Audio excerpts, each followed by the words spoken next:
Hello, hello, hello, hello. On this wonderful Sunday night, this is your girl, Melody. I am, and yes, I am Melody. Who is up for a challenge? I want to know for you aspiring Black owned business um, or those aspiring to own your own business, who's up for a challenge test tonight? So I'll wait a moment to see who wants to chime in before I give the lay of the land for the instructions that we're going to follow. It's going to be 10 points. Basically, it's a challenge test to see if you're cut out for, are you about that entrepreneurial life? Are you about it, as we used to say back in the day? Are you built for it? Can you hang with it? Let's see. Okay, wait another moment or so, and then I'm going to move full speed ahead regardless of who chimes in and who doesn't. I always got to have my little tea on the side over here, though, with my favorite cup. This is my favorite cup.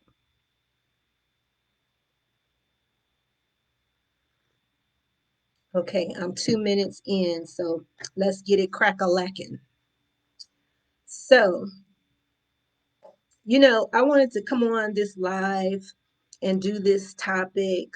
Um, do you have what it takes to be a business owner? Because, we're in this new economic movement, which is wonderful, it's great. Our people are becoming more progressive and aware and working hard to try to catch up in this economic race that we are constantly finding ourselves in, which is a wonderful thing. So we hear people saying, "Oh, you got to start a business. You got to be self-sufficient. You got to get out that corporate world so that you can see, your own potential and how far you can go." And all that is true. But then every time I think about that, I'm like, well, is everybody cut out for that? Like, it's easier said than done. Everyone is not made, they're not built for starting a business, running a business, owning a business. It's a lot of work. It's not for the faint of heart. And so that's what made me want to talk about this topic. And so I prepared this challenge test that I created myself based on some pretty good research that I did. And this is how it works. So if you respond yes to at least 8 or more of the following questions, you most likely have the guts that it takes to handle the entrepreneurial life. Excuse me. If your total is 6 or 7, you may be able to acquire certain skills and abilities to develop entrepreneurial skin. And baby, it does require skin, like some tough skin. Now, if you score 5 or less, you may not be cut out for this. This may not be for you, boo. Sorry to say, but that's okay because everyone shouldn't have to be pressured to feel like they have to have a business. Because if everybody worked for themselves, then who's going to work for the owner of the business? Like you can't just have single, um autonomous businesses where they're all just one person. So a lot of businesses, their success, their brand, their progression, and their notoriety was built on the people who work alongside the person who's driving, the CEO, the founder, the president, whomever it is that's in the driver's seat. It's not just him that's making that business happen, it's people around them. So you may be more suited for something like that, which is nothing to sneeze at, because without those people behind the scenes supporting the drive and the destination, then we don't get to that destination. So I'm going to give you the 10 points now. This is the challenge test. And we'll see where you end up at the end. I'm trying to, my phone is, I need to extend the password time.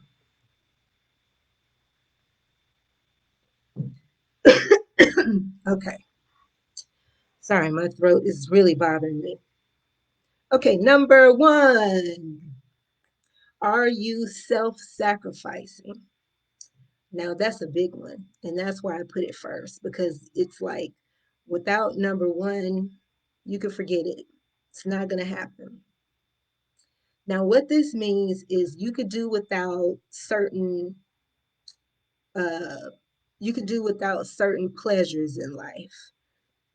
You could do without things that make you content. You can do without things that make you happy. It could be little things, it could be big things, but you're going to have to sacrifice quite a bit to be able to run a business and to be able to focus your resources on that business. So if you're having expensive coffees and you're always buying new sneakers or gotta have that Chanel bag and the nicest clothes, the trendiest gadget every time, and those things come out every as soon as they barely can get the last one off the press, here comes the new one. So monies that are going into elaborate vacations and things like that, you're not going to be able to start a business and doing all those things at the same time unless you're already um, financed to be able to do that, unless you already have the financial wherewithal to do that. Some people do, but I would venture to say that many people don't when they're first starting out a small business. Number two is you got to be a risk taker. And this is very high on the priority list as well, because, it's interesting when I think about risk taking, I think about different generations as well, because in our culture, our grandparents and their parents before them were of the mindset, because they were not progressive. Like there were some exceptions. Some people were progressive 50 and 60 and 70 years ago, but they were the exception. For the most part, our grandparents thought, you just got to get a good job, and get good benefits and work real hard and save your money, and you might be able to buy a home. And that's the American dream, and that's it. Now we know that times have changed, and there's a lot of risk that you will have to take. But the way that we were taught back in the day was that you don't take those risks. When you get a job, that is your security. You remember that term, job security? Whatever happened to job security, child? Job security is dead and gone. hmm So we know that you're going to have to be built to, you can't be afraid to take chances on something that you believe in, especially if you believe in it, you got to go for it. You got to be true to what it is you want to do and not let anybody say to you, well, even if it's in your family. Again, I've already pointed out the differences in generations sometimes. So even if it's in your family, people are or your friends, they're going to say, "Oh, you that's a lot of risk. And what if you lose this, or what if you lose that? And what if you don't? What if you don't do it at all? How would you know? So you have to be brave enough to take risk. Yes, indeedy. Okay. Number three, you need to be an organizer. Now, this is where there's some flexibility because some people are just not good organizers. And I think it's typical that true drivers who are have that entrepreneurial blood in them, most of the time they're not good organizers. Sometimes you'll get that combination of people who can do both, and they can balance being the driver and the organizer, the manager, and that kind of thing. But for the most part, a lot of them don't. So what you'll need to do is, first of all, understand the importance of planning and prioritizing people, systems, and resources. That's what organizing is: prioritizing people, systems, and resources. If you understand that, if you take enough time to research the importance of it and how to bring those things together, that's pretty much all you really need to do. And then you can seek other people, outsource other people to do organizing for you. And don't worry about it if it's not your strong point, but at least understand the basics behind it and the necessity of it, because you just can't let things go. I've worked with people who never had team meetings, never had annual calendar, never had these different things that keep a company organized, never had standard operating procedures. And those are the things that stick out like a sore thumb to me, because I know that without those resources, I'm sorry, people, resources, and systems being prioritized and organized, that your company will be in disarray all the time. People will just be flying by the seat of their pants, and just putting fires out all the time. And I really don't see how a business can become successful running in that fashion, or I should say, lack of running, or should I say, pun intended, running around like chickens with their heads cut off. Number five, numbers are your friend. Now, again, this is an area where you don't have to be an expert, because some people just really don't like to deal with numbers. But you do need to be comfortable staying on top of every penny. So you have a tax person, you have a bookkeeper, you have an accountant, or whatever financial um, bookkeeping services that you might use. Then you want to make sure you understand the qualified types of CPAs, certified CPAs. That's different than people who just keep books. So you want to make sure you understand the difference between those tax attorneys.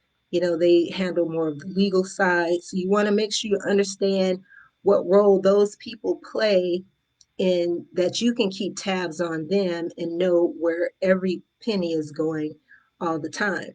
And starting out in the beginning, it's going to really be mainly about budgeting and forecasting, and making some realistic, conservative projections about where you think your company will be financially in the short term, like the 3 year period, the first 3 years, the first 5 years. So these are the things that you will have to be involved with, but you don't have to be a numbers expert or someone who is just always sitting and crunching numbers, because I've done it, and it really isn't fun. It's not something that I really enjoy, but I make sure that I understand those practices and what's involved in them. Number 6, innovator. Again, not everyone is an innovator. Not everyone is pondering what's the next big thing, what's the next big smash product that no one has ever thought about. But innovation is an interesting word because you can take something that has already been created and improve on it, or you can take a service, maybe let's say if it is bookkeeping, and you come up with an app that allows a person to keep their books in a way that they don't even need any. There's a lot of bookkeeping apps out right now. So in that sense, I would say there is some innovation involved in that, even though you're not creating a new thing, but you're creating something new for a product or service that already exists. Um, and there's another word for that. I think it's called imitator. So I kind of don't like that. It sounds like copycatish, but um, oh well, it just depends on where you see yourself fitting in that. The important thing is that you will need to be thinking, having some new ideas, bringing new ideas to your business. It could be about marketing, it could be a different way that you figure out how to reach your audience. It could be a different way that you want to handle customer service that is not customary, that's out of the norm. The way you do your advertising can be an innovative thing, that you're not just saying the same little sappy words that everyone else says in their advertising. So innovation can show up in different ways. Number 7, investor. Um, this kind of ties into the self-sacrificing, which was number 1. However, in more tangible sense, this means that you understand you must invest in your own business before you expect someone else to. And I believe some people, they come across certain things that they believe is an opportunity for them to, like, say they want to get the attention of an investor. A lot of times, investors, the first thing they want to know is how much money have you put into your business. Excuse me. So it's probably best to already be prepared for that, and not just off the bat look for someone to invest in your business. You want to get your business to a certain level, and a lot of times investors uh, will pass on providing money and investing into your company because they want to see you get to that level first. Your concept could be spot on. You got a great idea. It's popping.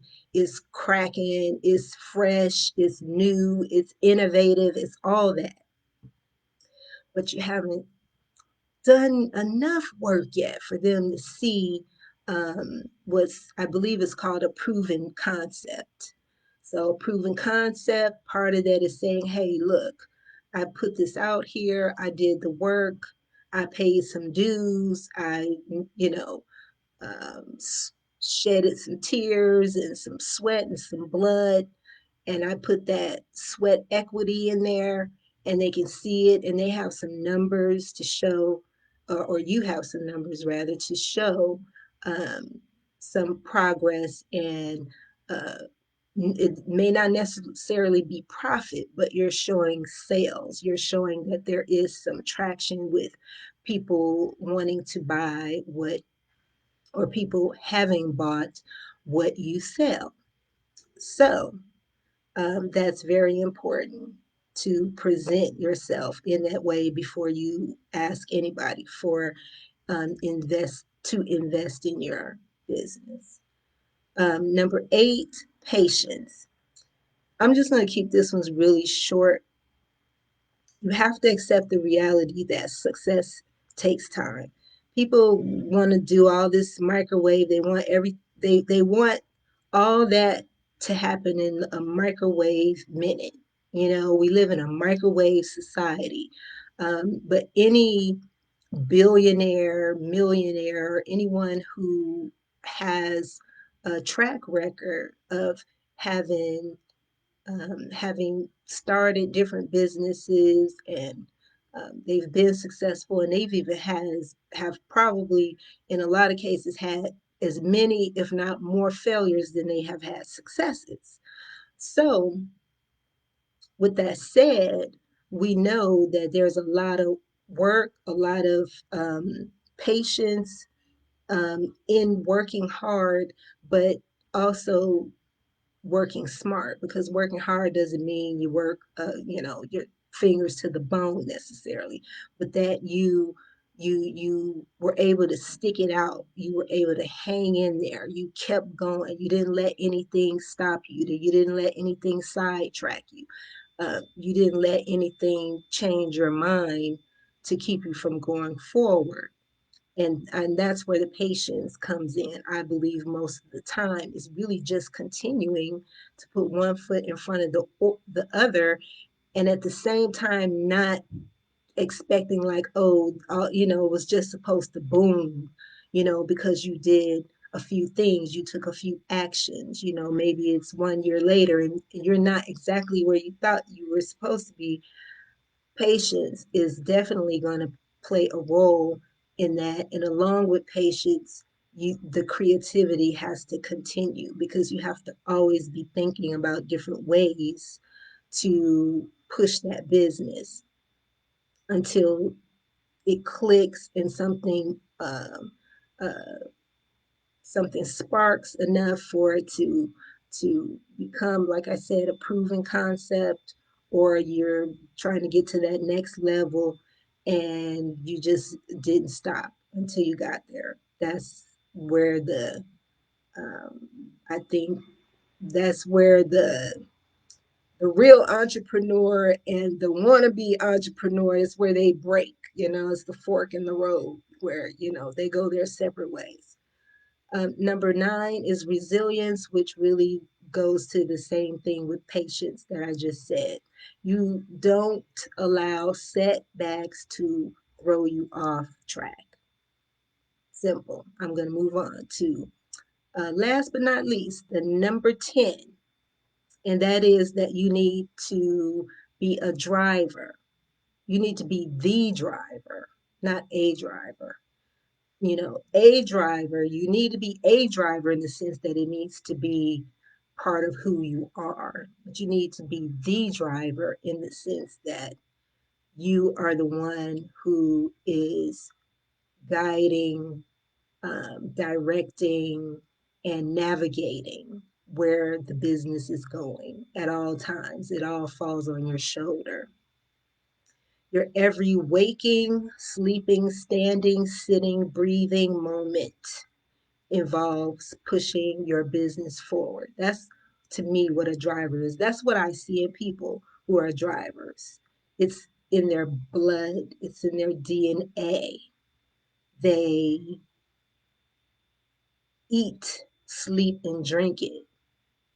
Um, and there are some good side to that, and there are some not so good side, which has to do with getting into workaholism, and I won't get into that. Maybe I will do another live on that aspect of running a business, because I think it does require so much out of a person that they can become sort of addicted. It's like an addiction.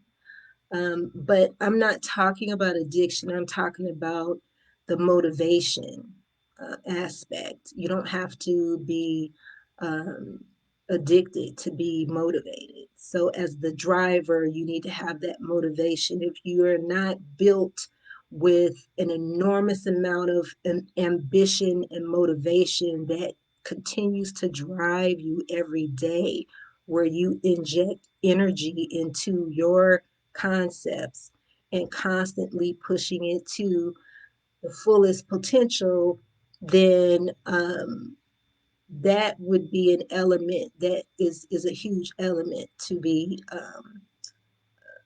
that you'd be missing, that you would be lacking in terms of being built to own and run a business. However, I will say that, and let me just revert back to what I mentioned earlier, that there are people who are more natural organizers, natural managers, and some are more natural drivers. But all those three things overlap. And so it's not like, oh, I'm not a driver, I don't fit this description, so I can't own a business. It's not that cut and dry.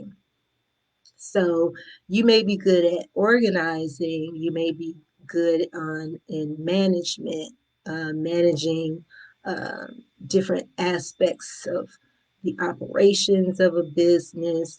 You may be good at coordinating different um, marketing campaigns to push the business and to reach your target audience, but you may not be that great of a driver.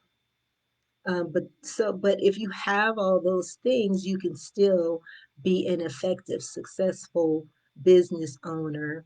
Um, I think those who are not super drivers per se really need to have people alongside them in their circle who can sort of keep them on track, keep the vision in front of you, because you may be the kind of person who is all over the place, and a lot of CEOs, well, I can't say a lot of them, some that I have worked with can get that way, and they need people to say, hey, this is, we're going this way, so, and just making sure that whatever efforts and tasks and projects um, are in alignment with what that vision and that destination is.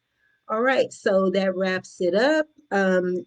Let's see, I'm 27 minutes in. Let me repeat for you guys the system, the rate, or I should say the score system. So maybe you need to be reminded. Let's see.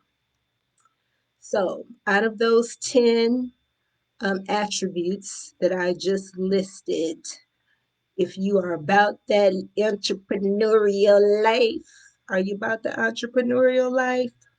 It ain't no joke, y'all. Mm. But it's a beautiful thing when you're dedicated. It's wonderful when you're doing what you love and what you have a passion for.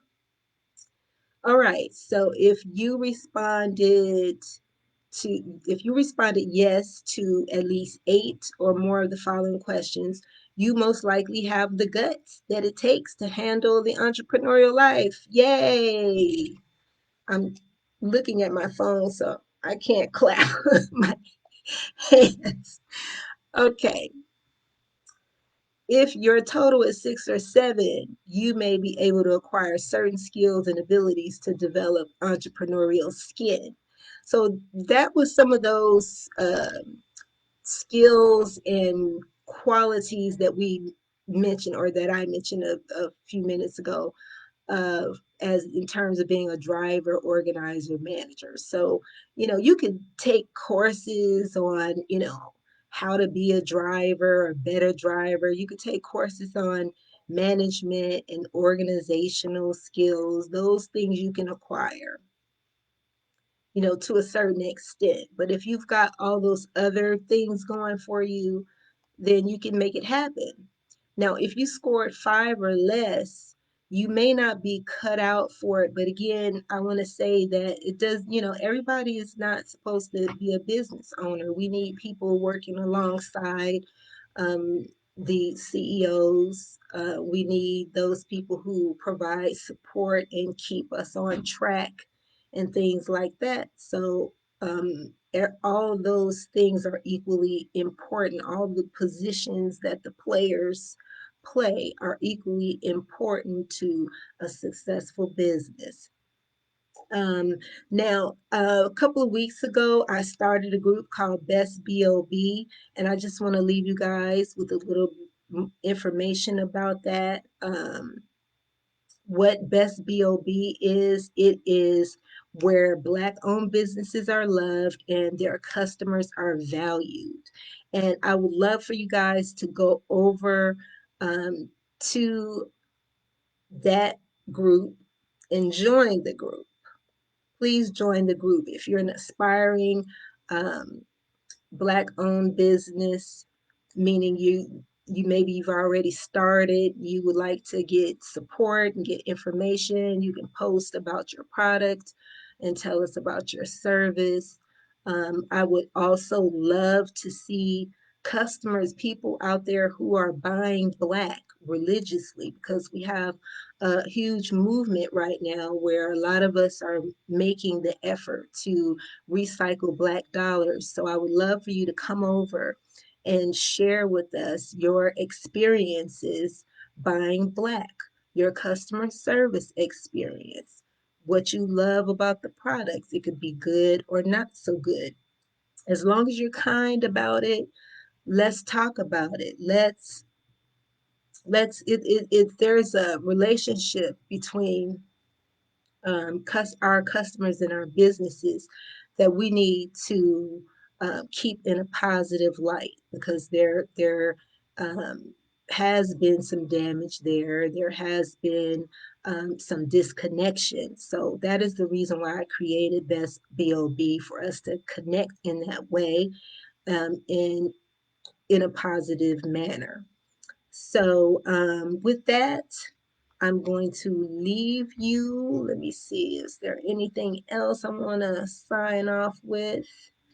I think that's it. Thank you guys for tuning in, and I look forward to seeing you over at Best BOB. I put the link in the description. I hope it shows up on this live. Please like, share, and more importantly, I would love to see your comments, and you let me know what your score was on the challenge test.